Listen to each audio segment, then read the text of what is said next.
Hello, welcome to Sumo biology online classes. स्वागत है आपका सुमो बायोलॉजी में। तो आज हम लोग पढ़ेंगे चैप्टर 4 क्लास 11 का बायोलॉजी का चैप्टर 4 एनिमल किंगडम।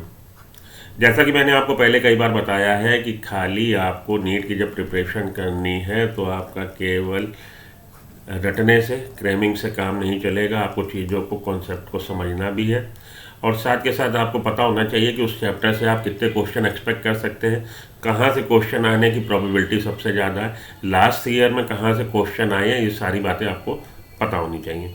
और कुछ टर्म्स ऐसे होते हैं जो अपनी बुक एनसीईआरटी में डिस्कस हुए हैं लेकिन उसने उसको ज़्यादा फोकस नहीं किया है, सुपरफिशियल वे में डिस्कस कर दिया है। तो उसको आपको समझाने के लिए मैं यहाँ स्लाइड की सहायता लूँगा।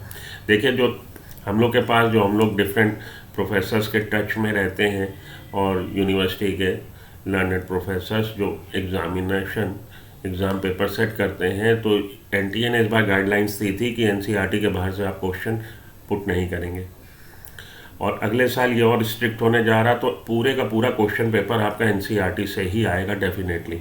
एक आध क्वेश्चन बाय चांस अगर कोई बाहर से आ जाए तो आ जाए, लेकिन टोटल क्वेश्चन जो है आपको एनसीईआरटी बेस्ड ही मिलेंगे। तो एनसीईआरटी की लाइन टू लाइन हम लोग डिस्कस करेंगे।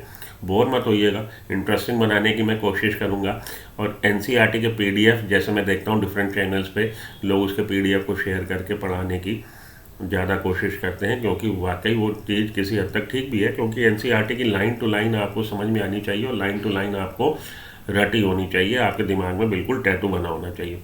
लेकिन मैं यहाँ पे आपको अलग अलग फॉर्मेट में आपको पढ़ाऊँगा जहाँ पे ज़रूरत है एनसीईआरटी की। जैसे बायोटेक्नोलॉजी में जब मैं बायोटेक्नोलॉजी डिस्कस करूँगा तो एनसीईआरटी से ही आप लोग को पढ़ाऊँगा। और जब मैं बात करते हैं मेंडलिज्म की, हेरिडिटी की, जब मैं उस पर आऊँगा, जेनेटिक्स पे, तो आपको स्लाइड से पढ़ाऊँगा। तो डिफरेंट स्लाइड से पढ़ाने का कारण ये रहता है कि स्लाइड में मैं कुछ एक्स्ट्रा मटेरियल पुट कर देता हूँ जो आपके लिए समझने में आसान हो जाए। हालांकि उससे क्वेश्चन आएगा ये डेफिनेट बात नहीं है, लेकिन आपको कॉन्सेप्ट को समझने में आसानी मिलेगी। तो एनिमल किंगडम में भी डिफरेंट ऐसे टर्म्स हैं जो आपको समझने में आसानी हो, उसके लिए मैं यहाँ पे स्लाइड फॉर्मेट में आपके लिए ये वाला चैप्टर लेके आया हूँ। बात करते हैं हम लोग एनिमल किंगडम की। बने रहिएगा और मैं को आपसे रिक्वेस्ट करूँगा कि ये लेक्चर आप एंड तक देखिएगा। एंड में आके कुछ आपको डेफिनेटली पॉइंट्स में ऐसे शेयर करूँगा जिससे आपको आपकी प्रिपरेशन में आसानी मिलने वाली है। तो चलिए चलते हैं आज के सफ़र पे। आज हम लोग पढ़ेंगे animal kingdom, basis of classification को। ओके, तो चैप्टर जो भी देखिए आप लोग, मैंने ये भी देखा कि बच्चे जब चैप्टर एक बार पढ़ लेते हैं उनको लगता है जी हाँ चैप्टर हमारा तैयार है, उससे रिलेटेड एमसीक्यू लगा लिए, चैप्टर तैयार है। और आप लोग का कोर्स इतना है कि जब आप एक बार चैप्टर पढ़ लेते हो और अगले साल की अप्रैल मई तक आते आते आप उसको एक बार मुश्किल से उसको रिव्यू कर पाते हो, फिर से देख पाते हो, रिवीजन कर पाते हो।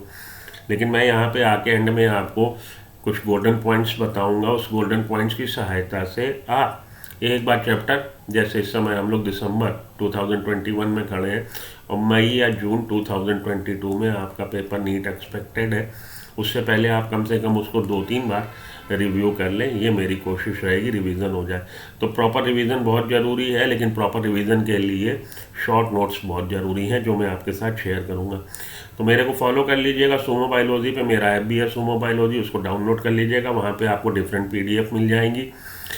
पीडीएफ के अलावा आपको डीपीपी मिल जाएगा, टेस्ट फॉर्मेट मिल जाएगा। तो तमाम चीज़ें आपके लिए हेल्पफुल हो सकती हैं। Important question, chapter wise discussion, topic wise discussion, topic wise question, सब वहाँ पे आपको अवेलेबल मिलेंगे। लाइव क्लासेस के लिए भी आप मुझे मेरे टच में रह सकते हैं। 1 जनवरी से लाइव में होऊंगा, दिन में 4 घंटे के लिए, 2 घंटे सुबह, 2 घंटे शाम, उसको भी आप ज्वाइन कर सकते हैं। तो आप लोग को all the best for your upcoming NEET. चलिए हम लोग चालू करते हैं आज का session, animal kingdom, basis of classification. देखिए, तो थोड़ा सा धैर्य बनाए रखिएगा, लाइन बाय लाइन पढ़ूंगा, उसको एक्सप्लेन करूंगा और जल्दी जल्दी आपको मैं कोशिश करूंगा कि आपका कोर्स कवर हो जाए। When we look around we will observe different animals with different structures and form. आप अपने चारों तरफ देखते हैं, अलग अलग तरह के जीव जंतु आपको मिलेंगे, डिफरेंट डिफरेंट आकार प्रकार के। As over a million species of animal have been described, so till now, the need for classification becomes all the more important. आज की तारीख में लाखों एनिमल्स को हम लोग डिस्क्राइब कर चुके हैं जिनका डॉक्यूमेंटेड आपके पास मटेरियल है। डॉक्यूमेंटेशन हो चुका, कैरेक्टराइजेशन हो चुका, आइडेंटिफिकेशन हो चुका, क्लासिफिकेशन हो चुका। तो इसलिए कोई भी जो आपका बायोलॉजिस्ट है उसके लिए पॉसिबल नहीं है वो इतनी लाखों प्रजातियों को, स्पीसीज को इंडिविजुअली पढ़ ले। तो इसलिए क्लासिफिकेशन किया जाता है कि क्लासिफिकेशन में मानिए आपने एक क्लास या एक वर्ग किसी या एक टेक्सन में आपने किसी एनिमल को पुट कर दिया, से फॉर एग्जांपल मैमेलिया, कि ये तो मैमेलिया है तो मैमेलियन के जो कैरेक्टरिस्टिक होंगे वो उस ऑर्गेनिज्म में होंगे। तो इससे आसानी मिल जाती है, आउट एंड आउट एक आपको इम्प्रेशन आ जाता है कि क्या कैरेक्टरिस्टिक्स उस एनिमल्स में होंगी। तो क्लासिफिकेशन इम्पॉर्टेंट है आपको स्टडी करने के लिए डिफरेंट एनिमल्स को। Classification also helps in assigning a systematic position to newly describe species. ये 2 पॉइंट यहाँ से आप उठा सकते हैं, आपसे पूछा जा सकता है which one of the following advantage of the classification. तो क्लासिफिकेशन से need for classification to study different organisms and to assign a systematic position. आप उसको एक सिस्टमैटिक वर्गीकृत एक डिस्क्राइब अच्छे से डिस्क्राइब पोजीशन पे एनिमल को रख सकें, उसके साथ उसको जिम्मेदारी अटैच कर सकें, असाइन कर सकें systematic position to newly described species. कोई नई स्पीसीज आपने देखी मिली है आपको, तो वो एव्स में आ रहा है कि मैमल्स में आ रहा है कि रेप्टाइल में आ रहा है, ये अकॉर्डिंग टू उसके कैरेक्टराइजेशन होगा, उसके कैरेक्टर्स के हिसाब से होगा। तो systematic position newly described species की हम लोग डिफाइन कर सकते हैं या कहिए कि उसको एलोकेट कर सकते हैं अकॉर्डिंग टू कैरेक्टर। तो इसलिए भी क्लासिफिकेशन इम्पॉर्टेंट है। नीड फॉर क्लासिफिकेशन, अब ये देखिए आपकी बुक एनसीईआरटी में नहीं दिया, ये मैंने बाहर से उठाया, पढ़ लेते हैं। It makes the study of wide variety of organism easy. 1.7 to 1.8 million species are known. आज की तारीख में 17 लाख से 18 lakh, 1 million is equal to 10 lakh, इतनी स्पीसीज नोन है, तो उसको अलग अलग पढ़ पाना आसान नहीं है। तो it makes the wide variety study of wide variety of organism easy. Classification की सहायता से आसानी हो जाती है ऑर्गेनिजम्स को, डिफरेंट ऑर्गेनिजम्स को पढ़ने में, समझने में। The study of organisms is made easy as learning about an organism belonging to a specific group is easy. Study organism की, किसी भी जीव की स्टडी करना आसान हो जाता है क्योंकि वो जीव आपने जिस ग्रुप में रखा है, अगर आपको उस ग्रुप के कैरेक्टर पता है तो आपको पता चल जाएगा कि इस ऑर्गेनिज्म में ये कैरेक्टर तो होंगे ही होंगे। जैसे मैमेलिया की मैंने भी बात करी, तो मैमेरी ग्लैंड्स होंगी, skin over the hair over the skin होगा, हेयर ओवर द स्किन होंगे, हेयर्स होंगे, मैमेरी ग्लैंड्स होंगी, 4 चैम्बर्ड हार्ट होगा और होम्योथर्मस होगा। ये सारी बातें आपको क्लास में मैमेलिया के साथ जो कैरेक्टराइजेशन है, कैरेक्टर्स हैं, अटैच है, वो उस ऑर्गेनिज्म में भी मिलेंगे। It also helps to understand the relationship among different organism. साथ के साथ डिफरेंट ऑर्गेनिज्म में क्या रिलेशनशिप, उनके आपस में क्या संबंध है, क्लासिफिकेशन की सहायता से वो भी समझने को मिलता है। Many other biological science depend on the character knowledge of characteristics of organism which classification provide। और साथ के साथ many other biological sciences depend on the correct knowledge of characteristics of organism which classification provide। Biological science की different branches ऐसी हैं जिनके लिए हमें किसी भी ऑर्गेनिज्म के एक्चुअल कैरेक्टर के बारे में जानकारी जरूरी है। तो एक्चुअल कैरेक्टर, जो उसके कैरेक्टर है, उसकी एक्चुअल जानकारी अगर आपको होगी तो डिफरेंट बायोलॉजिकल फील्ड्स में आप उस जानकारी का इस्तेमाल कर सकते हैं। से फॉर एग्जांपल इकोलॉजी में, से फॉर एग्जांपल बायोजियोग्राफी में हम उस जानकारी का इस्तेमाल कर सकते हैं क्योंकि आपने उस ऑर्गेनिज्म को पहचान लिया, उसका कैरेक्टराइजेशन कर दिया। अब किस आधार पे, बेसिस ऑफ क्लासिफिकेशन क्या है? तो क्लासिफिकेशन क्या? क्लासिफिकेशन है grouping of anything into convenient category. और ऑर्गेनिज्म के क्लासिफिकेशन को हम लोग टेक्सोनॉमी बोलते हैं। अलग अलग टेक्सन में हमने ऑर्गेनिजम्स को अरेंज कर दिया। तो आपने मानिए मैमेलिया को अलग कर दिया है, रेप्टाइल को अलग कर दिया है, एव्स को अलग कर दिया है, एम्फीबियन को अलग कर दिया है। आपने अलग अलग टेक्सन बना दिए हैं। किस आधार पे? डेफिनेटली कोई आपने बेस बनाया होगा, जिस बेस पे आपने ऑर्गेनिजम्स को अलग अलग कैटेगरी में, अलग अलग टेक्सन में रखा है। तो वो बेसिस की हमें यहाँ पे पढ़ना है कि क्लासिफिकेशन का बेसिस क्या है। ठीक है जी, क्लासिफिकेशन का आधार क्या है, किस आधार पे हमने ऑर्गेनिजम्स को क्लासीफाई किया है। In spite of differences in structure and form of different animals, there are fundamental features common to various individual in relation to the arrangement of cells, body symmetry, nature of coelom, pattern of digestive system, circulatory system, reproductive system। कह रहा है कि in spite of differences in structure and form of different animal विभिन्न जीव जंतुओं में उनके आकार और प्रकार में डिफरेंसेस मिलते हैं। तो इन स्पाइट ऑफ के साथ साथ, डिफरेंसेस के साथ साथ, देयर आर फंडामेंटल फीचर, कुछ ऐसे आधारभूत लक्षण हैं कॉमन टू वेरियस इंडिविजुअल्स, जो कि समान है।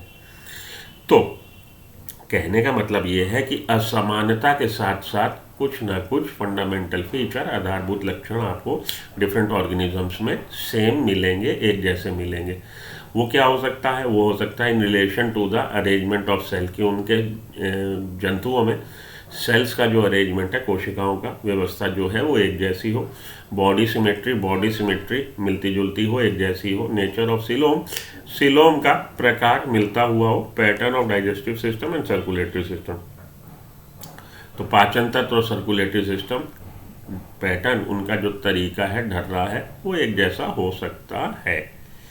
तो डिफरेंट ऑर्गेनिजम्स में डिफरेंसेस के अलावा आपको समानता भी मिल सकती है। ठीक है, on the basis of in relation to the arrangement of cells, कि उनमें सेल्स का अरेंजमेंट एक ही जैसा हो। बॉडी सिमेट्री एक जैसी हो। नेचर ऑफ सिलोम एक जैसा हो। Pattern of digestive system, circulatory system, reproductive system एक जैसा हो। दिस फीचर्स आर यूज्ड, और इन्हीं का हम लोग इस्तेमाल करते हैं for animal classification, as the basis of animal classification. तो दूसरे शब्दों में हम लोग किस चीज़ का इस्तेमाल कर रहे हैं? तो सेल अरेंजमेंट्स का, सेलुलर ऑर्गेनाइजेशन को जिसको हम लोग बोलते हैं, पहला हमारा बेसिस है सेलुलर ऑर्गेनाइजेशन। फिर है बॉडी सिमेट्री को हम लोग देख सकते हैं। फिर हम लोग देख सकते हैं presence of coelom, nature of coelom. फिर digestive system, circulatory system, reproductive system, इन सिस्टम्स के हम लोग देख सकते हैं। तो ये डिफरेंट बेसिस बना रहे हैं क्लासिफिकेशन के एनिमल्स के। तो सबसे पहला हमारा आ रहा है लेवल ऑफ ऑर्गेनाइजेशन और सेलुलर ऑर्गेनाइजेशन, कि किस तरह का उसमें व्यवस्था देखने को मिल रही, सेल्स का अरेंजमेंट कैसा है। लेवल ऑफ ऑर्गेनाइजेशन, सबसे पहला हमारा basis level of organisation. Though all members of Animalia are multicellular, all of them do not exhibit the same pattern of organisation. हालांकि अब कह रहा है कि सभी जंतु जो हम लोगों ने किंगडम एनिमेलिया में रखे हैं वो बहुकोशिकीय है, मल्टीसेलुलर है। लेकिन मल्टीसेलुलर तो सब है, लेकिन एक ही ढर्रा नहीं है, सेम पैटर्न ऑफ ऑर्गेनाइजेशन नहीं है। सेम पैटर्न ऑफ ऑर्गेनाइजेशन, विन्यास, कोशिका की व्यवस्था, कोशिकाओं की व्यवस्था बहुकोशिकी तो है, लेकिन सेम पैटर्न ऑफ ऑर्गेनाइजेशन सब में नहीं मिलता। फॉर एग्जांपल सेलुलर लेवल, सबसे पहला हमारा आ रहा है, देखिए सेल्स का जो ऑर्गेनाइजेशन है, लेवल ऑफ ऑर्गेनाइजेशन जिसको हम बोलते हैं, वो कितनी तरह का। सबसे पहला हमारा cellular level. In sponges, Porifera का मेंबर स्पंजेस में, the cells are arrange as loose cell aggregate. Cells की व्यवस्था ऐसी है, सेल्स ऐसे समूह हैं जो लूजली अरेंज है, डेंस या कॉम्पैक्ट नहीं है। They exhibit cellular level of organisation, इस तरह की जो व्यवस्था होती है उसको हम लोग सेलुलर लेवल ऑफ ऑर्गेनाइजेशन बोलते हैं। Some division of labour occur among the cells, और इसमें स्पंजेस में मल्टी सेलुलर है, बहुकोशिकी है, सभी सेल एक जैसी नहीं है, सेल्स अलग अलग हैं। तो आपको डिवीजन ऑफ लेबर, उन्होंने काम बांट रखा है कि ये सेल मैं ये काम कर लूँगी, तुम वो काम कर लो, इस तरह से उनमें division of labour, some division of labour आपको मिल जाएगा स्पंजेस में। चलिए आगे चलें। टिश्यू लेवल, तो सेलुलर लेवल के बाद अब अगला लेवल आ रहा है टिश्यू लेवल। टिश्यू क्या है? तो टिश्यू को हम लोग डिफाइन करते हैं, what is tissue? Tissue is a group of cells which have common origin or performing the common function। तो ऐसी कोशिकाओं का समूह जिनका ओरिजिन एक जैसा हो या जो एक जैसा फंक्शन, कार्य प्रतिपादित कर रही हो, उसको हम लोग बोलते हैं टिश्यू। तो टिश्यू लेवल पे इन सीलेंट्रेट्स आपको सीलेंट्रेटा में ये दिखेगा, the arrangement of cells is more complex. More complex means in comparison to sponges, sponges में लूजली अरेंज है, यहाँ पे एक वो कॉन्फ़िगरेशन में एक वेल डिफाइंड मैनर में अरेंज है। ठीक है, here the cells performing the same function are arranged into tissue. So tissue is a group of cells performing the same function, or tissue is a group of cells having common origin, hence it is called tissue level of organization. तो देखिए बहुकोशिकी होने से ही tissue नहीं हो जाएगा, tissue होगा जब sales के बीच में कोऑर्डिनेशन हो, जो काम कर रही हैं, अगर सेल्स कोऑर्डिनेटेड मैनर में काम कर रही हैं तभी उसको टिश्यू बोलेंगे। तो मल्टी सेलुलर होना, सेल्स का ज़्यादा होना टिश्यू लेवल को अचीव नहीं करता। टिश्यू लेवल को तब अचीव होगा जब सेल्स कोऑर्डिनेशन में काम करेंगी। तो टिश्यू लेवल आपको किस में मिल रहा है? सीलेंट्रेट्स में। पोरीफेरा में क्या मिल रहा था? Cellular level. Organisms are multicellular, organisms तो मल्टी सेलुलर हो गए, and cells working together in a coordinated manner. तो सेल्स यहाँ पे कोऑर्डिनेटेड मैनर में कर रहे हैं, इसीलिए इसको हम लोग टिश्यू लेवल ऑर्गेनाइजेशन बोलते हैं। अगला आ रहा हमारा organ level organisation. A still high level of organization, that is organ level, is exhibited by the members of Platyhelminthes. Platyhelminthes जिनको हम लोग टेपवर्म भी बोलते हैं, Platyhelminthes में आपको ऑर्गन लेवल ऑर्गेनाइजेशन देखने को मिलेगा। एंड अदर हायर फाइला, इसके साथ Platyhelminthes के अलावा जो दूसरे हायर फाइला हैं उनमें भी आपको ऑर्गन लेवल ऑर्गेनाइजेशन देखने को मिलेगा। Where tissues are group together to form organ. तो सेल्स ने मिलकर बना दी टिश्यू, और जब टिश्यू डिफरेंट टिश्यूज मिलके कोई एक कॉमन फंक्शन परफॉर्म कर रहे हैं तो हम बोलेंगे ऑर्गन। और डिफरेंट ऑर्गन मिलके अगर कोई काम कर रहे हैं, जैसे हम लोगों में डाइजेस्टिव सिस्टम, तब हम उसको ऑर्गन सिस्टम बोलते हैं। तो डाइजेस्टिव सिस्टम कि हमारा स्टमक, हमारा पैंक्रियाज, हमारा लीवर, हमारी इंटेस्टाइन मिल के काम कर रही है डाइजेशन एंड एब्जॉर्प्शन, तो वहाँ पे हो जाएगा ऑर्गन सिस्टम।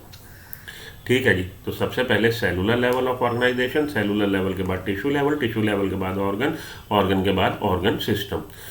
तो आपको क्या दिख रहा है? प्लेटेलमेंथीज से ऑर्गन लेवल अस्तित्व में आ गया, एग्जिस्टेंस में आ गया, और उसके हायर फाइलम में, इसके प्लेटेलमेंथीज से जब हम एडवांस फाइलम की तरफ चलेंगे, एस्केलमेंथीज, एनिलीडा, आर्थ्रोपोडा, मोलस्का, तो आप देखेंगे कि ऑर्गन सिस्टम लेवल ऑर्गेनाइजेशन आपको देखने को मिलेगी। ठीक है जी। Organ system in animals like annelids, arthropod, mollusc, echinoderms and chordates, organ have associated to form functional system. Different organ मिलके एक सिस्टम बना लेंगे, तंत्र बना लेंगे, और मिलके सामूहिक रूप से एक काम प्रतिपादित करेंगे। Each system concern with the specific physiological function.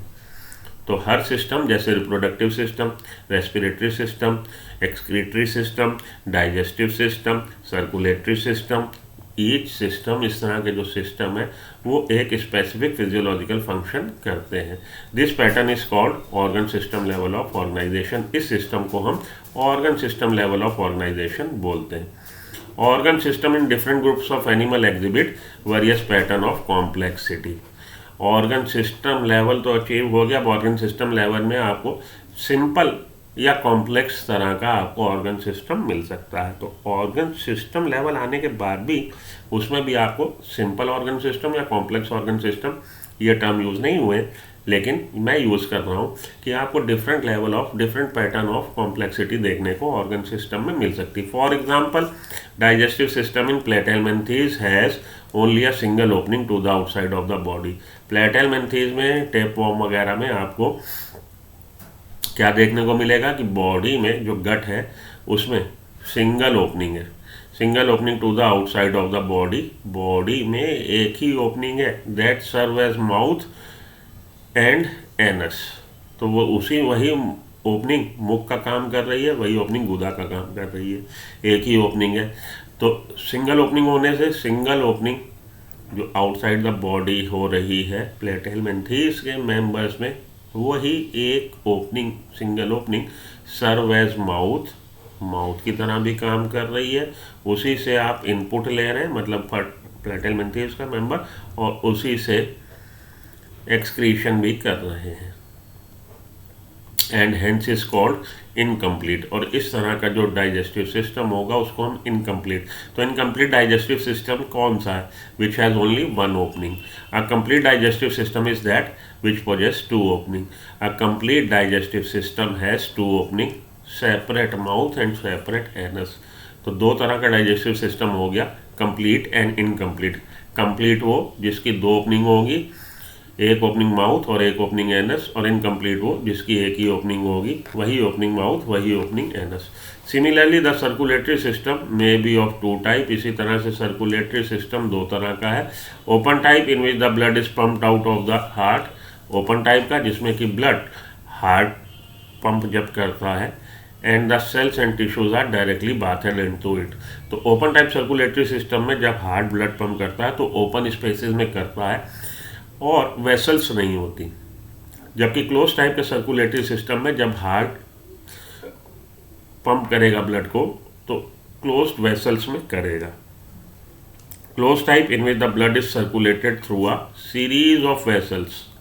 तो नलिकाओं का समूह है जिसमें ब्लड पंप किया है हार्ट ने, ऑफ वेरिंग डायमीटर, जिनके डायमीटर अलग अलग हो सकते हैं। आर्टरीज, वेन्स, कैपिलरीज हो सकती हैं, होती हैं।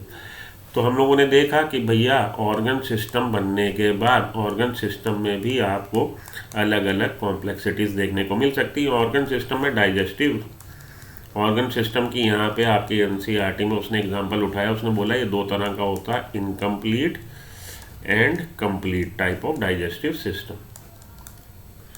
तो इनकम्प्लीट में the gut has only one opening that serve as mouth as well as anus, where as the complete digestive system is that which possess two opening, one serve as mouth and another one serve as anus। ठीक जी, ये हो गया digestive system. और circulatory system, circulatory system में वो कह रहा है जी दो तरह का आपको देखने को मिलेगा, open and close circulatory system. तो क्लोज सर्कुलेटरी सिस्टम में heart pumps blood into the vessels, where as the close circulatory system, in open circulatory system heart pumps blood into the open spaces or lacuna and vessels are not present in them. So this type of circulatory system is called as open circulatory system and cells and tissues are directly bathed in it. Blood में directly वो बात कर रहे हैं, नहा रहे। Symmetry पे आइए। तो अब हम लोगों ने देखा, सबसे पहले हम लोगों ने बात करी ऑर्गेनाइजेशन की, लेवल ऑफ ऑर्गेनाइजेशन। तो लेवल ऑफ ऑर्गेनाइजेशन में आपने देखा cellular level organisation, tissue level organisation, organ level organisation and organ system level of organisation. पूछा आपसे जाता कि सेलुलर लेवल ऑफ ऑर्गेनाइजेशन किसमें? पॉरीफेरा में, फाइलम पॉरीफेरा। टिश्यू लेवल किसमें? सीलेंट्रेटा और टीनोफोरा में। ऑर्गन किसमें? प्लैटिहेलमिन्थीज में। ऑर्गन सिस्टम प्लैटिहेलमिन्थीज से आगे के जितने भी फाइलम हैं वो organ system level of organisation दिखाते हैं। ठीक है जी। आइए अब सिमेट्री पे आइए कि सिमेट्री हम लोग दूसरे अब बात करें बेसिस ऑफ क्लासिफिकेशन। एक की बात हो गई लेवल ऑफ ऑर्गेनाइजेशन की, अब हम लोग दूसरे आ गए हैं कि किस आधार पे हम लोगों ने जंतुओं को वर्गीकृत किया है। सिमेट्री पे आइए। Animal can be categorised on the basis of their symmetry, कि उनकी सिमेट्री कैसी है। सिमेट्री क्या होती है भाई?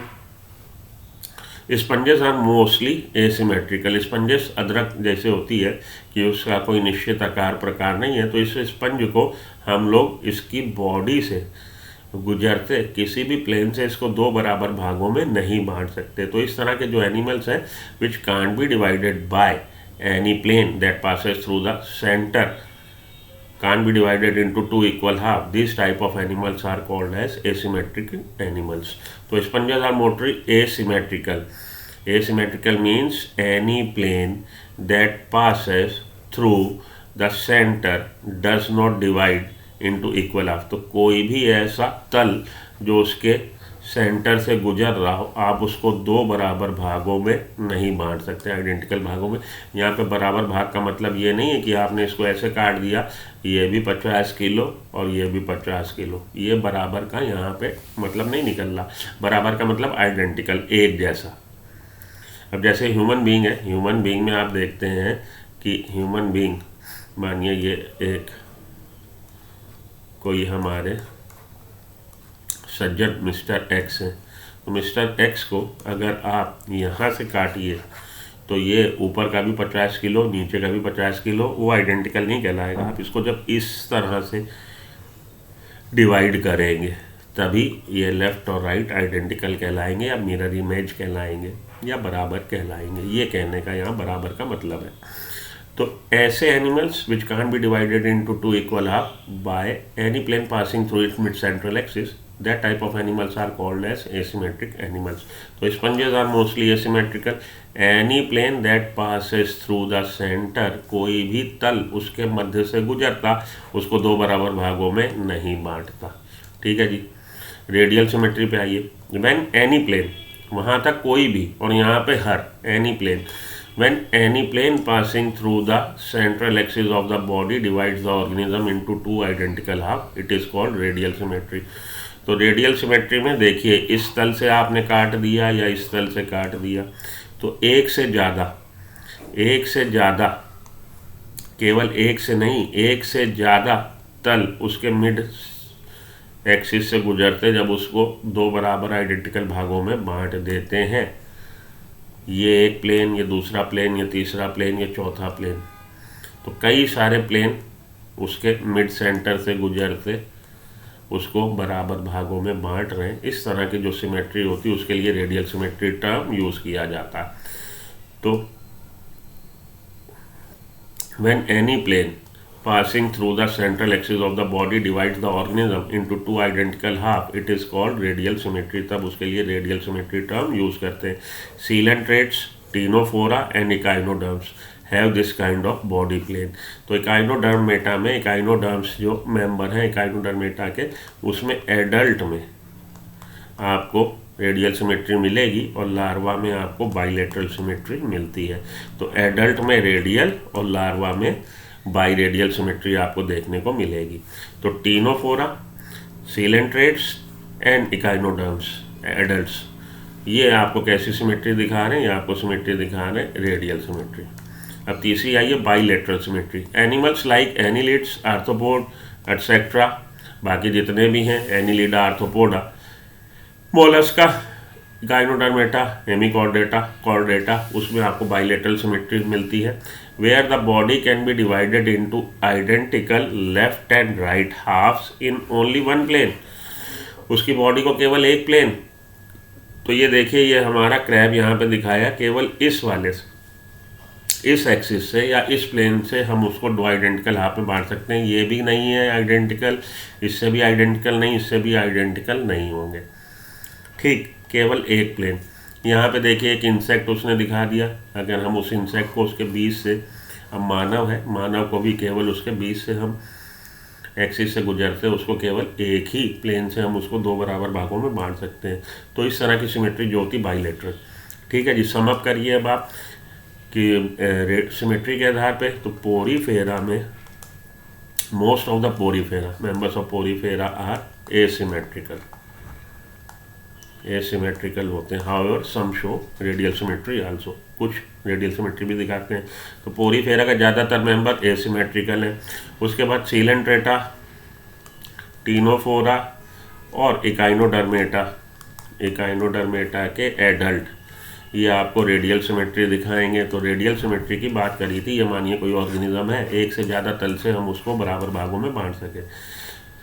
इसके अलावा आपके Annelida, arthropoda, Mollusca, Echinodermata, Hemichordata, Chordata, ये बाइलेटरल हैं। ये वाला बाइलेटरल का एग्जांपल है कि उसकी बॉडी को हम केवल एक प्लेन से उसके दो इक्वल हाफ में, आइडेंटिकल हाफ में बांट सकते हैं। ठीक है जी। तो यहाँ पे कुछ क्वेश्चन अब हम लोग प्रैक्टिस के लिए लिखा लें। Radial symmetry is found in, किस में मिल रही थी? तो सीलेंट्रेटा में मिल रही थी और इकाइनोडर्मेटा के एडल्ट्स में। तो यही वाला क्वेश्चन देख लीजिए, यही सही होगा। आर्थ्रोपोडा में रेडियल नहीं, बाइलेटरल है। पोरीफेरा एसिमेट्रिकल है। प्लेटेलमेंथिस बाइलेटरल है। तो हमारा option number B is the correct choice to make. You should go with option number B. अब हम लोग आ रहे हैं तीसरे। तो हम लोग पढ़ रहे हैं लेवल ऑफ ऑर्गेनाइजेशन। पहले सबसे पहले हम लोग पढ़ रहे हैं बेसिस ऑफ क्लासिफिकेशन। सबसे पहले हम लोगों ने पढ़ा लेवल ऑफ ऑर्गेनाइजेशन। दूसरा हम लोगों ने पढ़ा सिमेट्री के बारे में। अब तीसरी हम लोग आ गए हैं क्लासिफिकेशन के बेसिस पे डिप्लोब्लास्टिक एंड ट्रिप्लोब्लास्टिक। तो organisation diploblastic and triploblastic organisation क्या है? Animals in which the cells are arrange into two embryonic layer. भ्रूण अवस्था के दौरान जब भ्रूण है, एम्ब्रायो है, डेवलपमेंट हो रहा है, अगर एनिमल में दो जर्म लेयर है, दो एम्ब्रॉयनिक लेयर है, जर्म लेयर है, एंड एक्सटर्नल बाहर की तरफ एक्टोडर्म और अंदर की तरफ इंटरनल एंडोडर्म। एक्टो बाहर की तरफ, एंडो अंदर की तरफ। तो इस तरह के ऑर्गेनिजम्स को हम लोग ये टर्म यूज़ करते हैं डिप्लोब्लास्टिक। एग्जाम्पल के तौर पे सीलेंट ट्रेट से बोल रहा है, डिप्लोब्लास्टिक होते हैं। तो ऐसे एनिमल्स जिनमें दो जर्म लेयर मिल रही है, ये बाहर की तरफ एक्टोडर्म, ये अंदर की तरफ एंडोडर्म, और उसके बीच में मीजोगीलिया, ये ऐसा सेल्स का एग्रीगेट है जो भी वेल डिफ्रेंशिएटेड नहीं हुए। ठीक, तो मीजोगीलिया की प्रेजेंस मिल सकती है एक्टोडर्म और एंडोडर्म के बीच में, और इस तरह के एनिमल जिनमें दो जर्म लेयर मिल रही हैं उसके लिए हम लोग टर्म यूज़ करते हैं डिप्लोब्लास्टिक, जिसका कि एग्जांपल आपका सीलेंट्रेट्स और टीनोफोरा हमारे डिप्लोब्लास्टिक ऑर्गेनिजम्स के एग्जांपल हैं। An undifferentiated layer mesoglea is present in between the ectoderm and endoderm. पीछे हम लोगों ने देखा था पिछले वाली स्लाइड पे कि एक्टोडर्म आपको क्या मिलेगी, मीजोगीलिया मिल जाती है। ये देखिए, ये थी मीजोगीलिया। ठीक है, आइए। An undifferentiated layer mesoglea is present in between the ectoderm and endoderm. This layer is acellular, ये लेयर एसेलुलर है। Those animals in which the developing embryo has a third germinal layer mesoderm in between the ectoderm and endoderm. These type of animals are called as triploblastic animals. Example के तौर पे प्लेटिहेलमिन्थीज onward सारे triploblastic हैं। तो अगर ये यहाँ पे ए सेलुलर लेयर मीजोगीलिया होती, ए सेलुलर लेयर, तो ये कैसा होता, डिप्लोब्लास्टिक। लेकिन अगर ये एक्टोडर्म और एंडोडर्म के बीच में एक लेयर और बन गई, मीजोडर्म लेयर बन गई, तो कैसा कहलाएगा, ट्रिप्लोब्लास्टिक। तो प्लेटिहेलमिन्थीज से ऑनवर्ड्स आगे की तरफ, प्लेटिहेलमिन्थीज से आगे जितने भी फाइला हैं, प्लेटिहेलमिन्थीज मिला के वो सारे कैसे हैं, ट्रिप्लोब्लास्टिक हैं। तो ये दो बातें होंगी, डिप्लोब्लास्टिक और ट्रिप्लोब्लास्टिक। डिप्लोब्लास्टिक ट्रिप्लोब्लास्टिक का टर्म दैट डिस्क्राइब, अभी हम लोगों ने बात करी, किसको डिस्क्राइब करें, एम्ब्रॉयनिक लेयर को या जर्म लेयर को। The number of invaginations, number of heads, number of germinal layer during embryonic development. यही आपका विकल्प सही है। विकल्प नंबर सी का चयन कर लीजिए। You should go with the option number C because it is the correct choice to make. Diploblastic and triploblastic are terms that describe, what does that describe, they describe, what do they describe? They describe the number of germinal layers, number of germinal layers during embryonic development. You should opt option number C. Okay, move to the next. How many of these are diploblastic? तो diploblastic आपको कौन से बताए गए, हम लोग को diploblastic बताए गए टीनोफोरा के मेंबर, फाइलम टीनोफोरा के और फाइलम सीलेंट्रेटा के। अब इसमें पूछ रहा कितने डिप्लोब्लास्टिक हैं, हाइड्रा, हाइड्रा सीलेंट्रेट है, ठीक है। सेंटीपीड, सेंटीपीड आर्थ्रोपोड है। लीवर फ्लूइक, लीवर फ्लूइक प्लेटिहेलमिन्थीज में आता है। अर्थवॉर्म, अर्थवॉर्म एनिलिडा में आता है। टीनोप्लेना, टीनोप्लेना हमारा टीनोफोरा में आता है। एंड ओबिलिया, ओबिलिया सीलेंट्रेट है। तो तीन इसमें आपके, ये वाला डिप्लोब्लास्टिक है, ये डिप्लोब्लास्टिक है और ये डिप्लोब्लास्टिक है। Hydra, obelia, ctenophora, hydra, obelia, ctenophora, ctenoplana, ये वाला हमारा एग्जाम्पल हो गया। Option number C is the correct choice to make. You should go with option number C. Okay, move to the next. Triploblastic animals are with 3 organs, 3 layers of germinal layer, हाँ जी, 3 layers of cells, 3 layer of skin, 3 layer of tissue। तो triploblastic animals में क्या मिल रही, 3 germinal layer, 3 germ layers मिल रही हैं, इसलिए answer क्या हो जाएगा हमारा, बी हो जाएगा। अब हम लोग आते हैं सीलोम। क्या क्या पढ़ चुके हैं, लेवल ऑफ ऑर्गेनाइजेशन हम लोग पढ़ चुके हैं। उसके बाद लेवल ऑफ ऑर्गेनाइजेशन के बाद हम लोगों ने पढ़ा था, लेवल ऑफ ऑर्गेनाइजेशन के बाद number of germ layers, triploblastic, diploblastic, ये अभी तीसरा हम लोगों ने पढ़ा। सबसे पहले पढ़ा लेवल ऑफ ऑर्गेनाइजेशन, फिर सिमेट्री पढ़ा और फिर हम लोगों ने नंबर ऑफ जर्म लेयर्स पढ़ा। अब हम लोग पढ़ने जा रहे हैं सीलोम को, ठीक। Presence of absence of a cavity between, presence और absence of a cavity between body wall and gut wall. तो ये बॉडी वॉल है, ये गट वॉल है, इसके बीच में अगर कैविटी है तो हम बोलेंगे सीलोम, तब बोलेंगे ट्रू सीलोम जब ये मीजोडर्म से लाइन होगी। ये देखिए मीजोडर्म, रेड वाली जो सेल्स हैं वो मीजोडर्म है। कैविटी होना और उस कैविटी का मीजोडर्म से लाइन होना।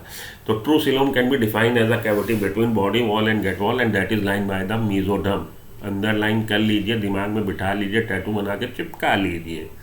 True coelom is the cavity that is present between body wall and gut wall and is lined by mesoderm। mesoderm से लाइन होनी चाहिए, उसको हम बोलेंगे ट्रू सिलोम।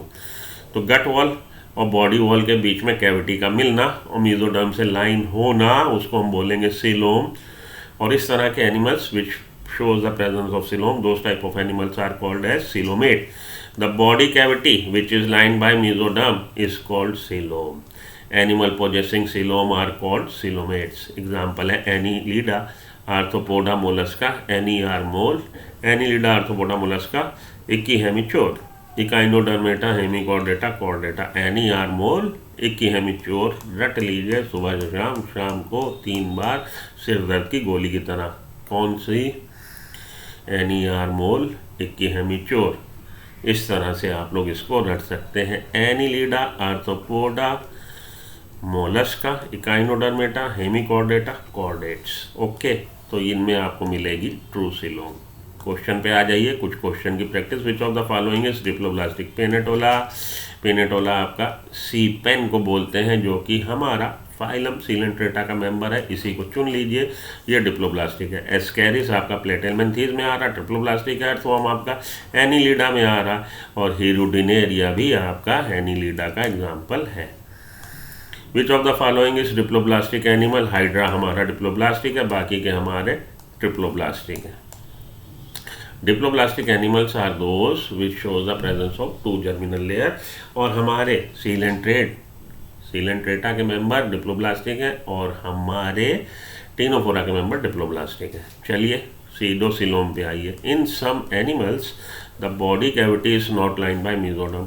तो बॉडी कैविटी देखिए, अगर ये लाइन होती मेसोडर्म से, ऐसे होती, तब हम इसको बोलते कैविटी तो प्रेजेंट है बिटवीन बॉडी वॉल और गट वॉल, लेकिन लाइन नहीं है मेसोडर्म से।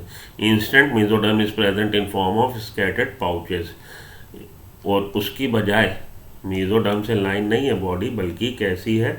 मेसोडर्म स्कैटर्ड पाउचेस, थैलियों के रूप में फैले पड़े हैं। तो इस तरह की जो कैविटी होती है उसके लिए हम लोग टर्म यूज़ करते हैं सीडो। सीडो मीन्स फॉल्स, कूट, झूठा। In some animals the body cavity is not line by mesoderm, instead the mesoderm is present as scattered pouches, scattered pouches के रूप में in between the ectoderm and endoderm. Such a body cavity is called pseudocoelom. इस तरह की body cavity को हम लोग pseudocoelom, pseudo झूठा, and the animals possessing them. और इस तरह की कैविटी जिन एनिमल्स में मिलती है उसके लिए टर्म यूज करते हैं सीडोसिलोमेट्स। एग्जाम्पल है एस्केलमेंथीज, फाइलम एस्केलमेंथीज के मेंबर में आपको ये देखने को मिलेगा। एसिलोमेट आर दोस्त जिसमें ट्रिप्लोब्लास्टिक अरेंजमेंट तो है, 3 जर्म लेयर तो है, लेकिन कैविटी नहीं है। तो हम लोग बात करें सीलेंट्रेटा और टीनोफोरा, ये डिप्लोब्लास्टिक हैं। जब 2 ही लेयर हैं तो सिलोम होने का मतलब ही नहीं। सिलोम होने का मतलब तब उठेगा जहाँ से मेसोडर्म की प्रेजेंस आ जाएगी। तो पहले तो ट्रिप्लोब्लास्टिक होना जरूरी है। तो प्लेटेलमेंथीज से आपको ट्रिप्लोब्लास्टिक ऑर्गेनिजम्स मिल रहे हैं, लेकिन प्लेटेलमेंथीज में कैविटी नहीं बन पाई। ये मेसोडर्म तो आ गई प्लेटेलमेंथीज में, ट्रिप्लोब्लास्टिक तो हो गया, लेकिन कैविटी नहीं बन पाई। तो प्लेटेलमेंथीज फाइलम के जो मेंबर हैं उनके लिए हम लोग टर्म यूज़ करते हैं acoelomate. The animals in which the body cavity is absent are called acoelomate. Example members of phylum platyhelminthes. The coelom is filled with coelomic fluid. अगर सिलोम होगा तो सिलोम में फ्लूइड होगा, उस फ्लूइड को हम सिलोमिक फ्लूइड बोलते हैं। सिक्रेटेड बाय द पेरिटोनियम, जिसको सिक्रेट करता है पेरिटोनियम। अब ये वाली जो पॉइंट है, ये पॉइंट आपके एनसीईआरटी से बाहर का है। पहले बहुत पूछा जाता था एम्स वगैरह में, थोड़ा सा याद रख लीजिए, ज़्यादा दिक्कत नहीं है। सिलोम फर्दर ट्रू सिलोम, देखिए सिलोम 2 तरह की है, ट्रू सिलोम और सीडोसिलोम। ठीक है जी। ट्रू सिलोम क्या है? True coelom is the cavity present between body wall and gut wall and is lined by the mesoderm, where pseudocoelom is the cavity present in body but it is not lined by mesoderm. Instant mesoderm is present in form of scattered pouches. तो true coelom और pseudocoelom. True coelom further 2 तरह की है, एंट्रोसिलोम और शाइजोसिलोम, जो आपकी NCERT में नहीं दिया। तो ये बच्चे जो फ्रेशर हैं वो तो इसको अवॉइड कर दें, 1-2 मिनट की आप बाईपास कर दीजिए। जो बच्चे रिपीटर हैं, रैंक बूस्टर के तौर पे इसको देख रहे हैं, वो इसको थोड़ा सा कैरी कर लीजिए, अपनी मेमोरी में आपका डाटा क्रैश ना हो जाए, तो मेमोरी को इन्हांस कर लीजिए। शाइजोसिलोम और एंट्रोसिलोम, दो तरह की आपको ट्रूसिलोम मिल रही है। शाइजोसिलोम क्या है? शाइजोसिलोम वो है which develops, it develops as a split, फट गया मीजोडर्म में, ये मीजोडर्म थी, मीजोडर्म में एक स्प्लिट लिप की तरह के बने और वो फैलते चले गए और अल्टीमेटली सिलोम बन गई। तो उस तरह की सिलोम जो split in the mesoderm which develops as a split in the mesoderm, that type of coelom is called as schizocoelom. किस में मिलेगी? तो मैंने आपको रटने का तरीका बताया, एनी आर मोल इक्की हेमी चोर, ये मैंने आपको बताया, एनी आर मोल इक्की हेमी चोर, एनी आर मोल इक्की हेमी चोर। Annelida arthropoda, Annelida arthropoda Mollusca, Echinodermata, Hemichordata, Chordata. तो ये शुरू के 3 में आपको कैसी मिल रही है? शुरू के 3 में शाइजोसिलोम मिल रही है और बाद के 3 में आपको एंट्रोसिलोम मिल रही है। ये रटने का तरीका है। शाइजोसिलोम आपने समझ गए। एंट्रोसिलोम पे आइए। एंट्रोसिलोम कैसे बनी? तो ये शाइजोसिलोम बनी थी स्प्लिट से मीजोडर्म में, ये बनेगी आउट ग्रोथ होगी। The mesoderm arises from the wall of the embryonic gut as hollow outgrowth. Mesoderm arises from the wall of, ये एम्ब्रॉयनिक गट थी, इसकी वॉल से बाहर की तरफ एक आउटग्रोथ बनी और ये आउटग्रोथ समय के साथ, भैया ये आउटग्रोथ बनी, उससे आउटग्रोथ ये उससे अलग हो गई, कट के अलग हो गई और बाद में इसने सिलोम बना दिया।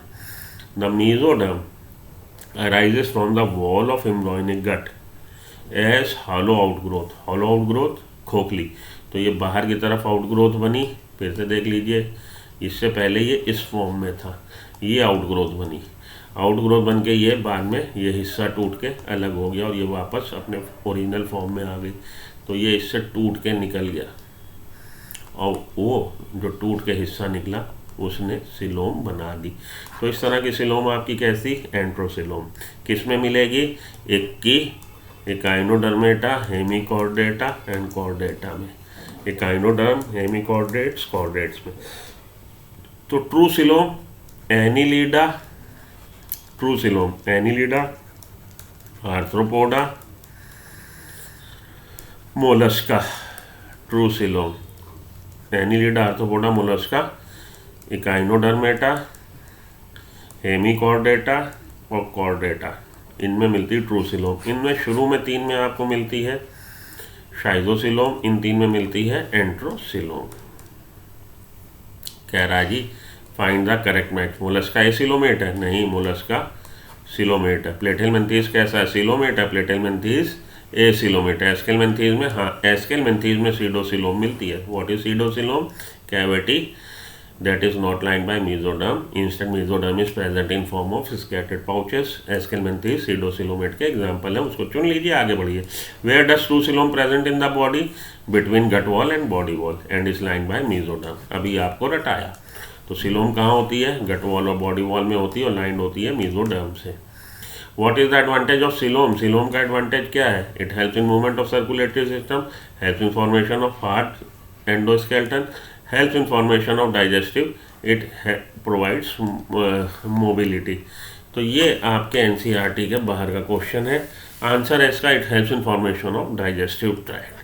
तो सिलोम का ये वाला आप थोड़ा सा दिमाग में बिठा लीजिए। Advantage of coelom, helps in formation of digestive tract. Okay, वैसे ये पूछा ना जाएगा लेकिन फिर भी एक आध चीज़ें हम लोग को बाहर से पढ़ लेना चाहिए। मेटामेरिक सेगमेंटेशन, इस पे आते हैं। What is metameric segmentation? Classification के बेसिस को हम लोग पढ़ रहे थे।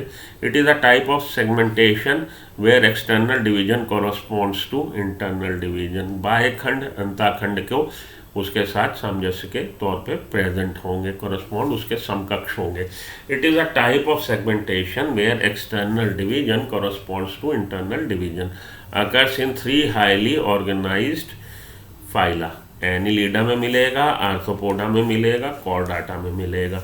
मेटामेरिक सेगमेंटेशन वेयर आउटर जो डिवीजन है इंटरनल डिवीजन के साथ external division corresponds to internal division. और 3 आपको हाईली फाइला में मिलेगा जो well establish well organise phyla है, एनीलिडा, आर्थ्रोपोडा, कॉर्डाटा।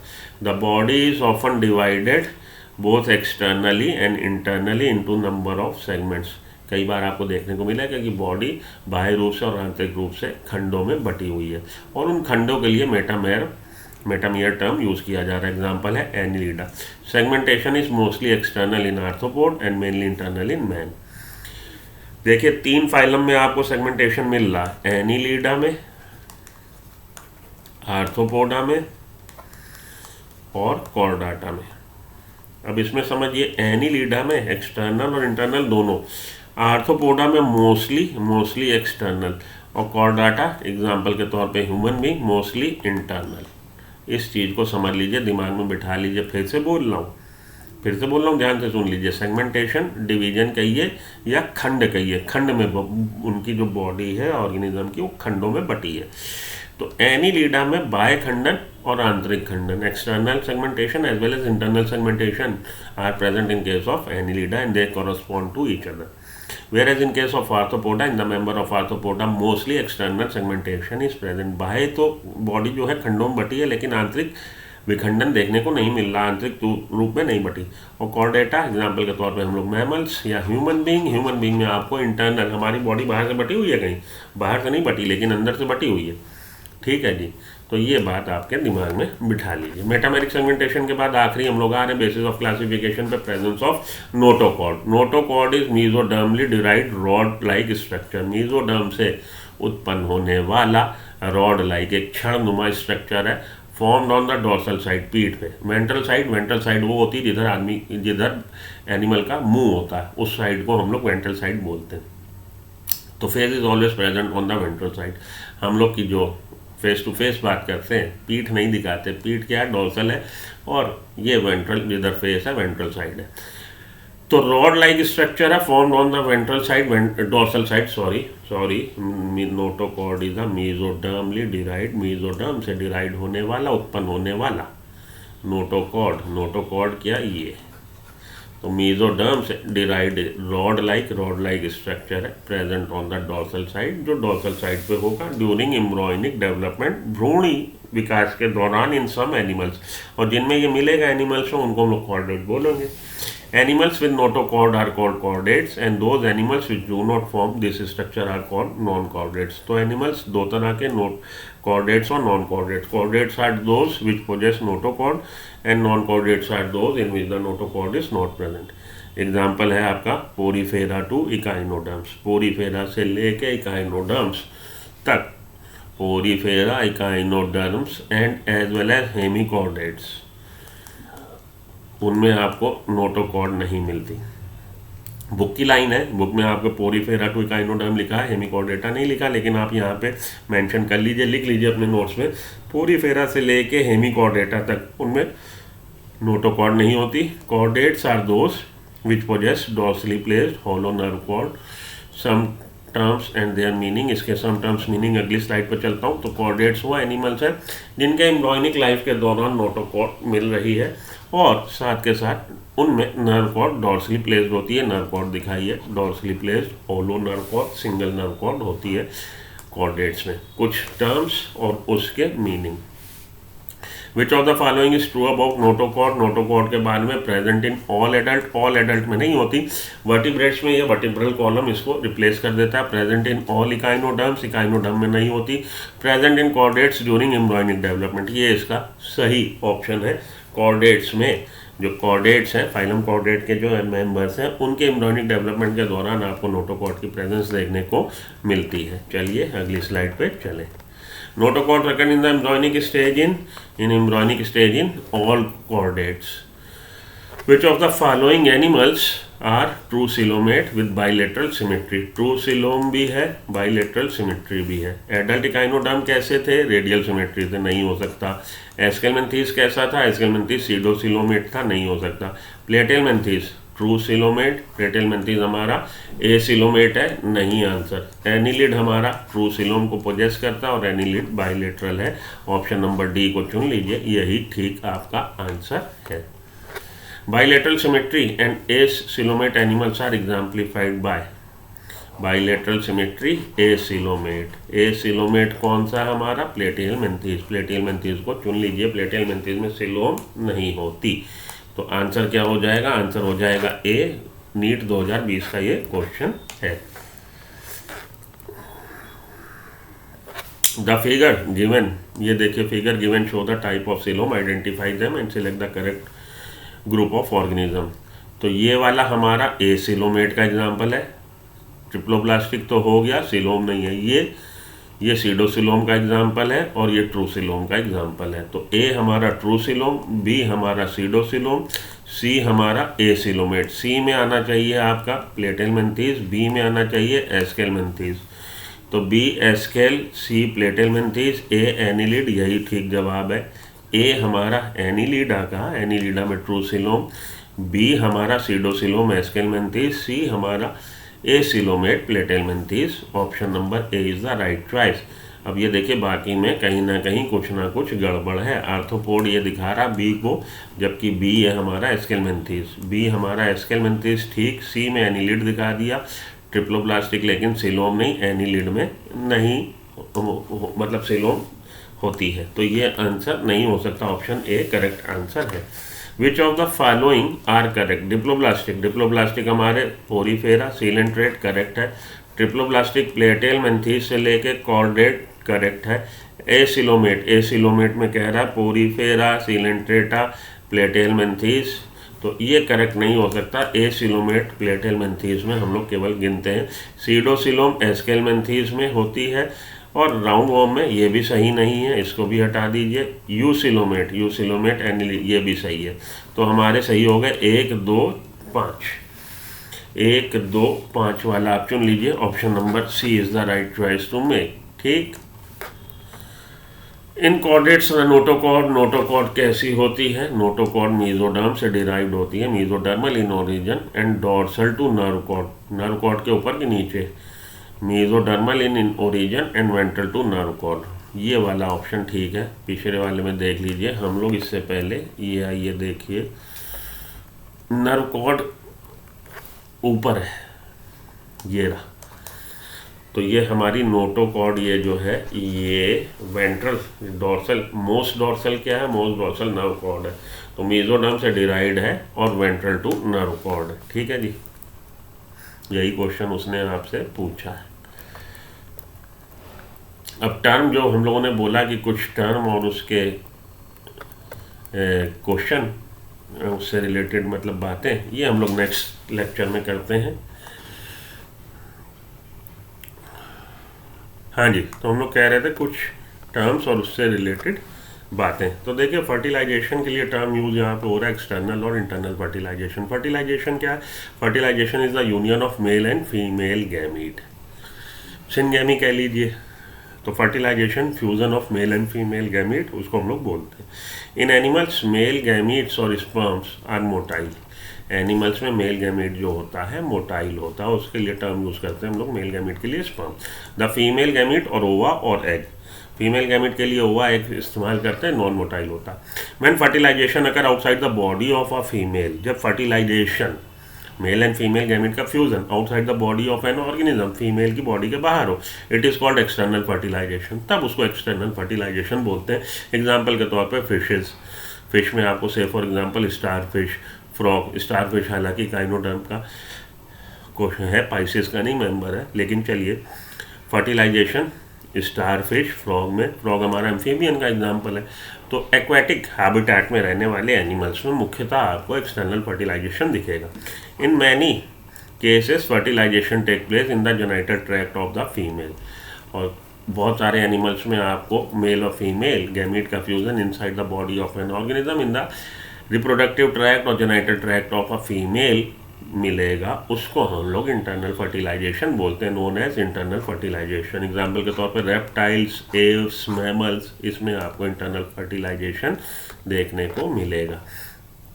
तो ये डायग्राम के द्वारा भी यहाँ पे दिखाया कि देखिए फिशेज में उन्होंने अपने स्पर्म और एग छोड़ दिए वाटर में, और वाटर में उनका फ्यूजन हुआ।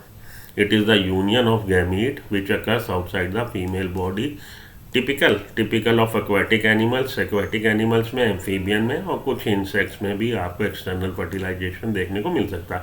फर्टिलाइजेशन क्या? Fusion of male and female gamete and the resultant structure that get form by means of fertilization is called zygote, and zygote is invariably diploid in nature. Internal fertilization, fusion of male and female gamete inside the body of female. It is a typical of most terrestrial, ज़्यादातर जो स्थली जंतु हैं उनमें, and some fishes, कुछ fishes भी हैं जिसमें आपको इंटरनल फर्टिलाइजेशन देखने को मिल सकता है। ठीक है जी, तो ये बात हो गई। आगे चलिए। When fusion of male and female gamete of the same parent take place, it is called self fertilization. एक ही ऑर्गेनिज्म में मेल और फीमेल गैमेट, एग्जांपल है टेपवॉर्म, इंपॉर्टेंट है। टेपवॉर्म में आपको टीनिया में टेपवॉर्म में आपको सेल्फ फर्टिलाइजेशन देखने को मिल सकता है। When the fusion of male female gamete of different parent take place, it is called cross fertilization. तो फर्टिलाइजेशन कितनी तरह का, फर्टिलाइजेशन को फर्दर डिवाइड कर सकते हैं on the basis where the fertilization taking place. Male female gamete का fusion कहाँ हो रहा है? एक्सटर्नल या इंटरनल तरह का हो सकता है। एक्सटर्नल में when the male and female gamete fuses outside the body, that is called external, और इंटरनल में inside the body. Fertilization further is of can be of two type, self fertilization and cross fertilization. Source of gamete, if the source of gamete is one, मतलब एक ही organism के gamete fuse हो रहे हैं, that is called as self fertilization. When gametes, source of gametes are different from two different individual, that is called cross fertilization. तो fertilization further हम लोग उसको बता सकते हैं, टाइप में बांट सकते हैं। Which of the following animal fertilization is external? External किस में मिलेगा? बर्ड्स में इंटरनल है, एम्फीबियन में और फिश में। ये दोनों एक्वाटिक कंडीशन में रहने वाले ज़्यादातर एनिमल्स में आपको मिलता है। रेप्टाइल में कैसा है? रेप्टाइल में इंटरनल है। This type of fertilization in which the fusion of male and female fertilization take place outside the body is called internal. True, false है इसके लिए, क्योंकि इसके लिए टर्म यूज होता है एक्सटर्नल फर्टिलाइजेशन। ये बात झूठी है। External fertilization mostly occur in those animals which lay eggs in water. पानी में अंडे देने वाले, देखिए अंडा निषेचित या अनिषेचित, अंडे का विसर्जन हुआ और स्पर्म से वो फ्यूज हुआ, एक्सटर्नल फर्टिलाइजेशन हुआ। तो ऐसे ऑर्गेनिजम्स, ऐसे एनिमल्स जो पानी में अंडे दे रहे हैं, उनमें आपको एक्सटर्नल फर्टिलाइजेशन देखने को मिलेगा। External fertilization is the method of fertilization in which a sperm cell fuses with an egg cell in the open outside the body of an organism, उसके लिए टर्म यूज होता है। Most species of fish and amphibia reproduce by external fertilization. ज़्यादातर species fish की जो है external fertilization, और amphibia में एक्सटर्नल फर्टिलाइजेशन आपको देखने को मिलेगा। Internal fertilization do not take place, does not occur in humans में इंटरनल है, डॉग में इंटरनल है, काऊ में इंटरनल है, फिश में एक्वाटिक हैबिटेट वाली है फिश। ठीक है जी, ये हमारा डेवलपमेंट से रिलेटेड, आइए जो हम लोगों ने कहा पढ़ा कुछ टर्म्स और उससे मीनिंग। डायरेक्ट डेवलपमेंट का मतलब विकास। Development include change that an organism undergo from its beginning to maturity. Development दो तरह का, डायरेक्ट डेवलपमेंट, इनडायरेक्ट डेवलपमेंट। देखिए डेवलपमेंट, विकास दो तरह का है, डायरेक्ट और इनडायरेक्ट। इसको हटा दीजिए यहाँ पे अभी। तो डेवलपमेंट को पहले परिभाषित कर लें। ये वो परिवर्तन है जो ऑर्गेनिज्म के जीवन काल में आपको देखने को मिलेंगे, उसकी बाल्यावस्था से प्रौढ़ावस्था तक। तो फ्रॉम इट्स बिगनिंग, कहिए लाइफ की बिगनिंग से लेके मैच्योरिटी आने तक जो उसमें चेंजेस मिल रहे हैं ऑर्गेनिज्म में, उसी को हम लोग विकास, डेवलपमेंट बोल रहे हैं। दो तरह का direct development, the young one resemble the adult. जो बाल्यावस्था है वो हमारी प्रौढ़ अवस्था या वयस्क अवस्था से मिलती है। Young one resemble the adult. हाथी का बच्चा देख के हाथी का बच्चा आप बता दोगे ये हाथी है, घोड़े का बच्चा घोड़ा देख के आप बता दोगे ये घोड़ा है।